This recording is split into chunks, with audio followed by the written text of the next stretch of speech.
Vamos para o nosso próximo destaque, é o seguinte: a ministra Carmen Lúcia do Supremo Tribunal Federal rejeitou um pedido de antecipação da posse do presidente eleito Luiz Inácio Lula da Silva. A solicitação partiu do advogado, é o que faltava, né, Fernão?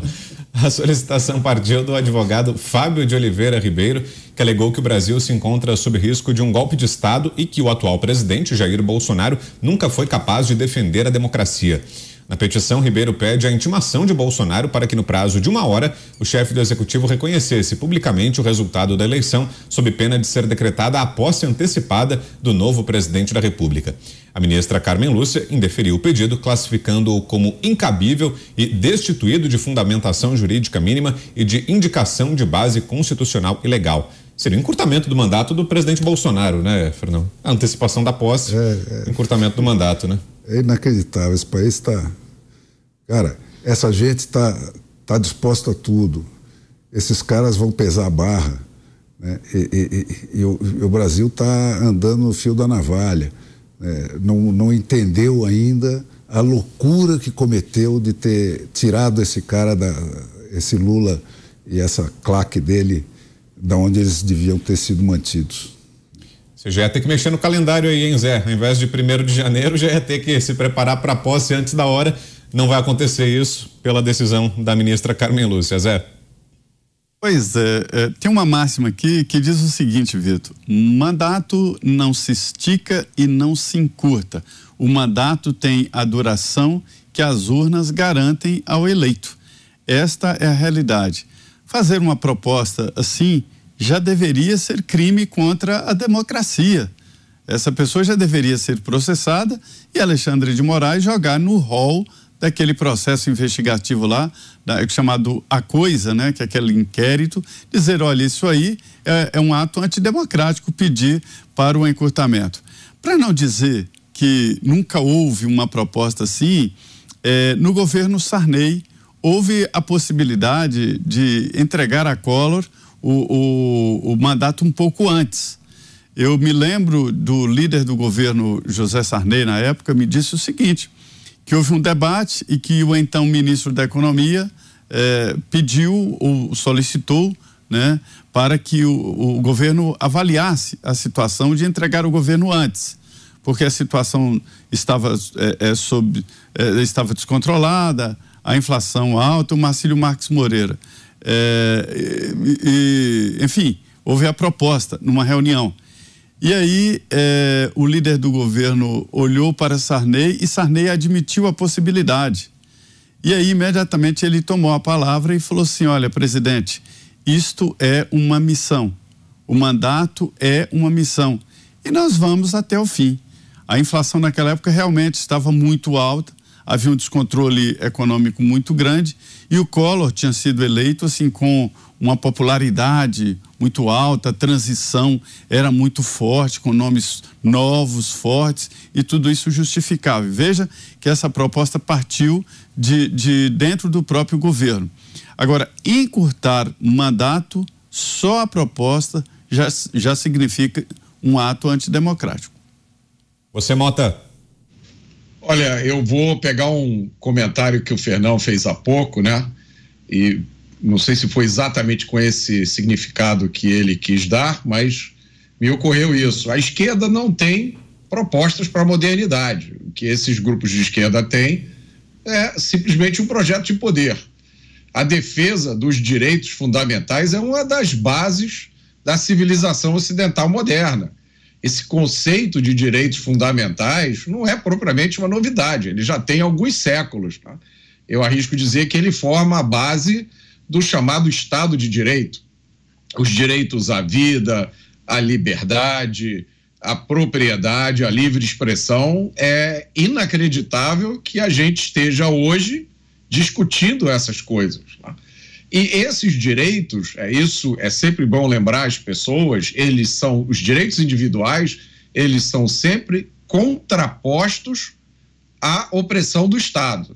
A grande ameaça aos direitos dos indivíduos, aos nossos direitos, é o crescimento do Estado, porque quando o Estado cresce, e ele cresce com várias desculpas, ele cresce com vários nomes, e o Estado esmaga o indivíduo e retira esses direitos de nós. Ele retira o direito da gente falar, ele retira da gente o direito da gente se indignar.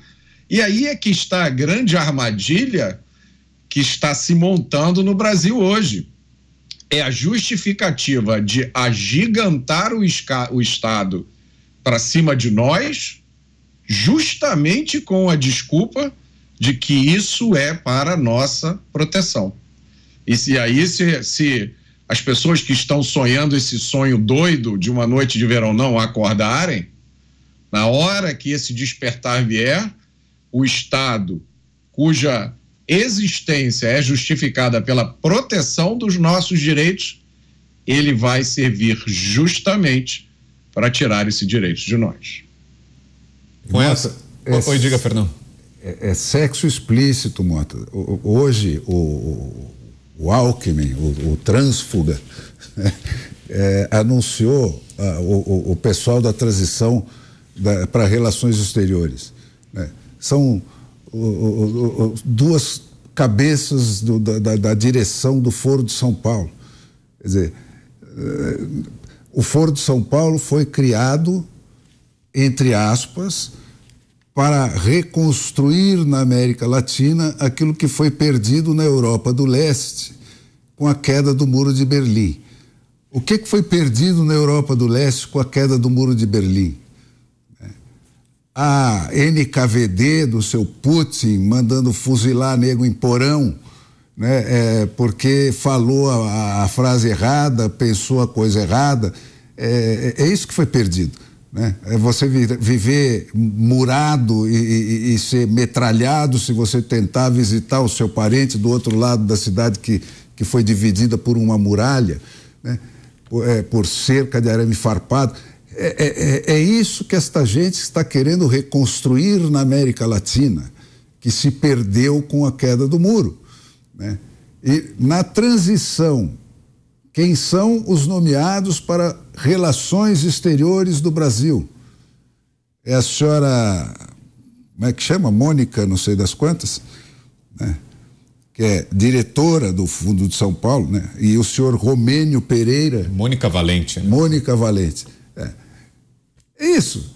Quer dizer, tudo isso está anunciado e cantado, o judiciário já foi desativado, né? E você tem hoje o quê? O Supremo Tribunal e um bando de ONGs de advogados, né, que estão assumindo a voz do judiciário sem ser também, porque não são agentes tão deletérios quanto esses que tomaram a imprensa, né?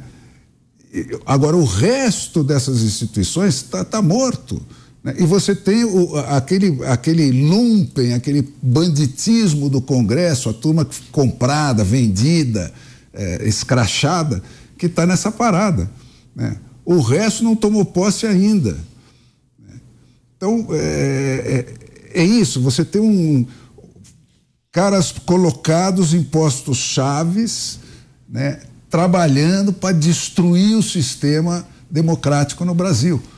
O legislativo não legisla mais, só quem legisla é o senhor Alexandre de Moraes.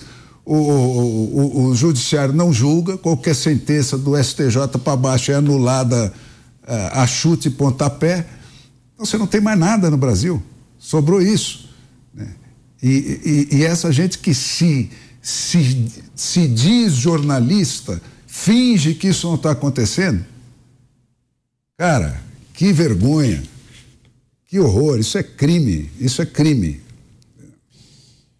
Mota, sei que você vai sair um pouquinho mais cedo hoje, foi a saideira então, a gente se encontra amanhã. Até lá, Mota, boa noite. Boa noite, obrigado. Coronel Gerson Gomes, queremos ouvi-lo também. Coronel, suas impressões sobre esse pedido que chegou ao Supremo Tribunal Federal para tentar antecipar a posse de Lula. Vamos colocar os pingos nos is então nesse tema aqui. Primeira coisa, nós temos dois aspectos aí desse pedido. O incômodo do silêncio do presidente. Eu não consigo explicar o porquê que o presidente adotou essa postura, essa estratégia, mas uma coisa a gente percebe, não sei se foi intencional ou não. Há uma frase que se atribui a Napoleão Bonaparte que diz o seguinte: nunca interrompa o seu inimigo enquanto ele estiver cometendo um erro. Na verdade, o presidente Bolsonaro quieto, ele está oportunizando que os que estão entrando ou já planejando entrar cometam um monte de erros, haja vista, por exemplo, essa vinda imoral, vergonhosa de 5 ministros da Suprema Corte Brasileira aos Estados Unidos, a Nova York, para fazer esse papelão que nós vimos aí até ontem.